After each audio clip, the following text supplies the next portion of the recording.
Halo sahabat semua, jumpa lagi bersama saya. Ya, di kesempatan kali ini saya akan mereaksi satu buah video yang mana video ini membahas tentang kenapa Melayu terbagi menjadi 4 negara ya, yaitu ada Malaysia, Indonesia, Singapura, dan Brunei ya. Dan jika sahabat semua penasaran, jom sekarang kita tengok ya. Selain kerajaan-kerajaan di Pulau Jawa, maka dari etnis Melayu juga memiliki Kesultanan Melayu yang tak kalah terkenalnya. Salah satu dari Kesultanan Melayu yang terkenal adalah Kesultanan Johor. Johor merupakan salah satu dari kekuatan politik atau negara yang bersaing ketat untuk mendapatkan perannya sebagai ahli waris Malaka. Demikian pula ketika kawasan tersebut mulai dikuasai oleh kekuatan kolonial Eropa. Puncak kejayaannya adalah antara akhir abad ke-16 dan awal abad ke-18. Kesultanan Johor Riau menerima sumpah kesetiaan dari masyarakat yang tinggal di seluruh kawasan geografik yang mengagumkan. Kekuasaan itu meliputi bagian-bagian selatan Jazirah Melayu, Kepulauan Riau, termasuk Singapura masa kini, Kepulauan Anambas, Tambelan, dan kelompok Pulau Natuna, kawasan di sekitar Sungai Sambas di wilayah Kalimantan Barat, dan Siak di Sumatera Tengah Timur. Jadi Kesultanan Johor ini meliputi Riau dulu ya sahabat ya. Jadi sekarang Riau itu masuk dalam wilayah Indonesia ya. Selain itu, Kesultanan Johor Riau juga menyatakan bahwa orang-orang yang diperintah oleh para penguasa Kampar, Bendahara Pahang, dan Trengganu adalah sekutunya. Di antara para sekutunya di awal abad ke-17, terdapat Champa yang kewibawaannya meliputi Vietnam Selatan masa kini. Penguasa Champa sudah memeluk agama Islam dan menjalin hubungan resmi dengan Johor pada tahun 1606 atau sekitarnya. Hubungan akrab tersebut dipertahankan selama beberapa puluh tahun lamanya.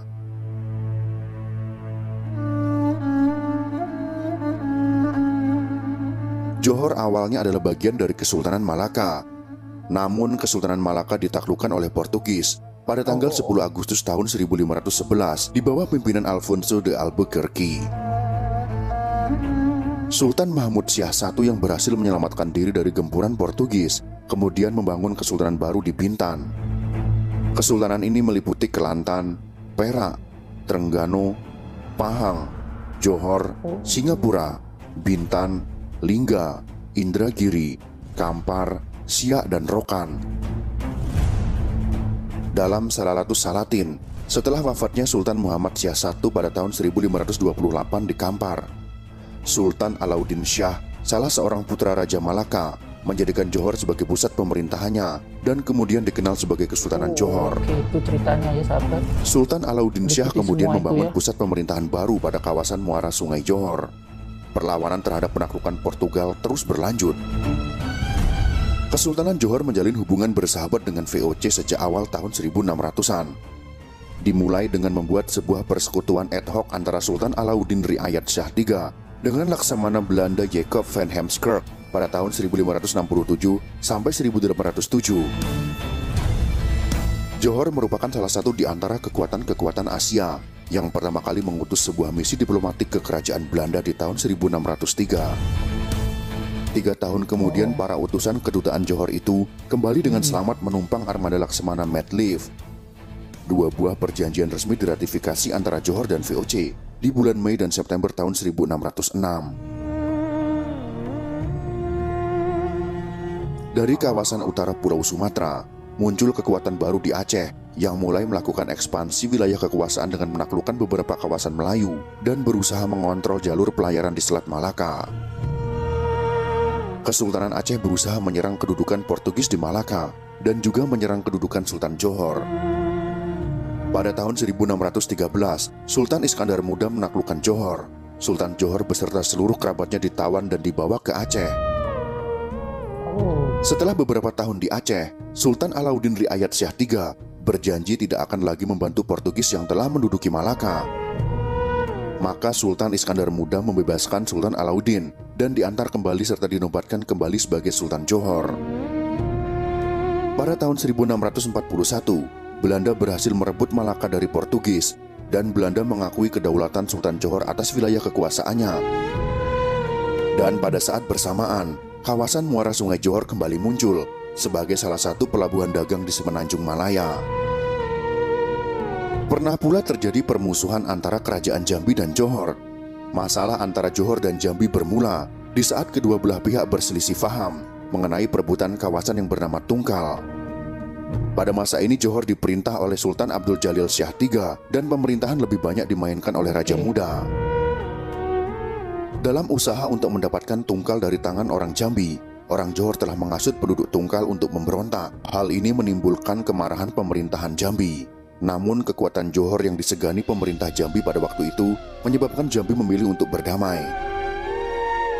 Ketegangan antara Johor dan Jambi dapat diredakan karena perkawinan antara Raja Muda Johor, yaitu Sultan Hamad Shah, dengan putri Sultan Jambi pada tahun 1659. Antara tahun 1722 sampai dengan 1746, tahta Kesultanan Johor diperebutkan oleh Raja Kecil dan Raja Sulaiman.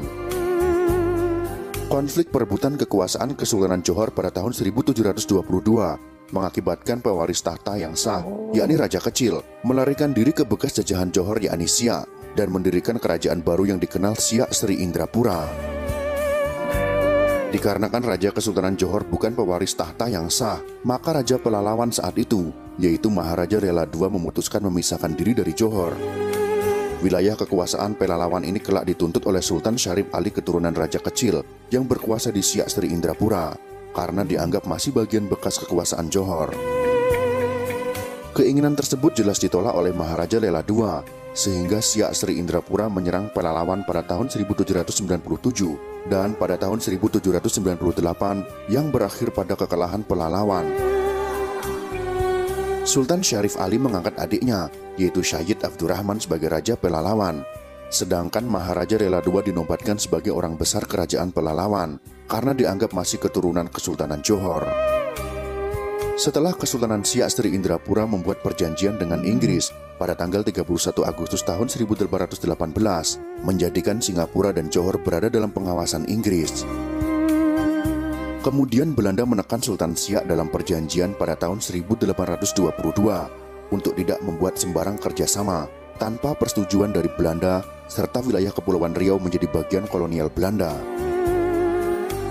Pada tahun 1824, wilayah kekuasaan Kesultanan Melayu ini dipisah menjadi dua dengan perjanjian London antara Belanda dan Inggris. Perjanjian wilayah kekuasaan ini menjadikan Riau, Lingga, Pahang, dan Johor yang masih dalam satu rumpun harus dipisahkan. Belanda menguasai pulau-pulau Nusantara yang sekarang menjadi Indonesia, dan Inggris menguasai semenanjung Malaya yang sekarang menjadi Malaysia. Kemudian mereka menempatkan raja bawahan pada masing-masing kawasan, sehingga muncul dualisme kepemimpinan pada bekas wilayah Kesultanan Johor. Sultan Hussein yang didukung oleh Inggris di Singapura, sedangkan Sultan Abdul Rahman Muazzam Shah yang berkedudukan di Lingga didukung oleh Belanda dari Tanjung Pinang. Itulah sekelumit kisah tentang Kesultanan Riau, Lingga, Pahang, dan Johor, Kesultanan Melayu yang dipisahkan, yang kini menjadi 4 negara, yaitu Indonesia, Malaysia, Singapura, dan Brunei Darussalam. Ya begitu ya sahabat videonya, dan itu alasan kenapa Melayu bisa dibagi menjadi 4 bagian, yaitu ada Malaysia, Singapura, Brunei, dan Indonesia ya. Walaupun Indonesia bukan semua Melayu, tapi kita satu rumpun ya sahabat, dan ayo kita tingkatkan rasa persaudaraan kita agar negara kita itu damai, tentram, sejahtera ya. Dan bagaimana pendapat kalian semua tentang video ini? Kalian boleh komen di bawah. Dan sebelum saya akhiri, saya ucapkan terima kasih.